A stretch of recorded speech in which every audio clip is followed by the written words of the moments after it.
value to benefit humanity,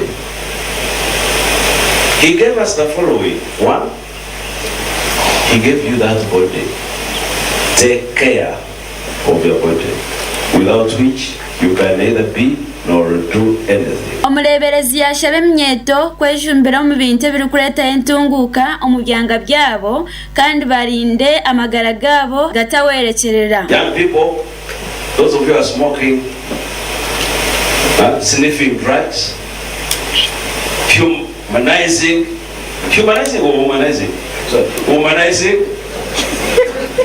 living as if you really are.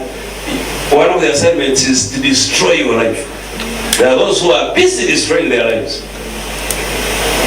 Let me tell you, I ask you, take care of your precious body. You need it. You need it. Don't dance yourself lame before the actual dance. Or Director General nagira fakitore nekora bintu byinji ebiretire Uganda okutunga omushoro gwa billion emwe n'obucweka bushatu buri mwaka kandi omwaka ogu bariyo nibakutekaho ekyoma ekyokomya ebitoke kandi nokongera aha mutindo n'ebintu ebibari kushoza. This year we're going to expand the pilot plant to house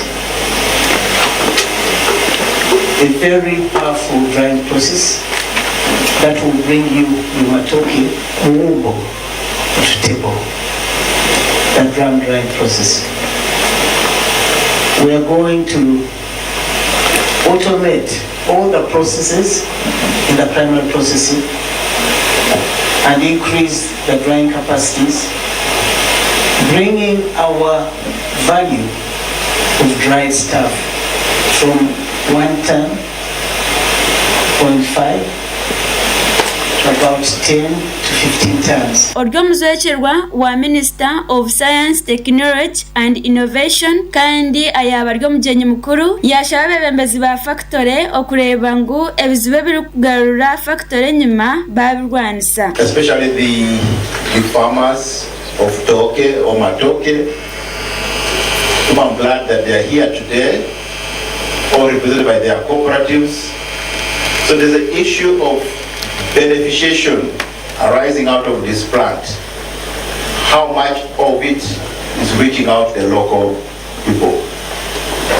And so I want, in light of this, to request the Office of the RDC and the district leadership to find a way to mobilize the farmers, to mobilize our people into production groups, into production to supply this very important plant. Orgomuzwecherwa wa President district ya Bushenyi nibasiima fakitore ahabwa kuha abantu ba Bushenyi emirimo no kuretaho akatare k'ebitoke omukyanga. Mu Bushenyi buli omwe naza bwigahara ahabwa fakitore. Mu kimangu kya turiyo tutambuza program erikweta Parish Development Model. Abantu bitu program ejo batangiye kutunga sente kandi ito ntubahiga kuzikozesa je hatukora atangiye kuhinga ekitoke keki njamwareba sample ebitoke nebiza kweyongera aho kuba badikine yetaga production capacity yongere tubase kulisa ensi yona. Bamwe ahabo kukora fakitore nabo nibasiima ahabwo kubaha emirimo bakabayisaho amaka gabo. Riza abana bite emirimo abakwe bari mu tabuno bayandara niga bari mu yana mucyaro batine emirimo.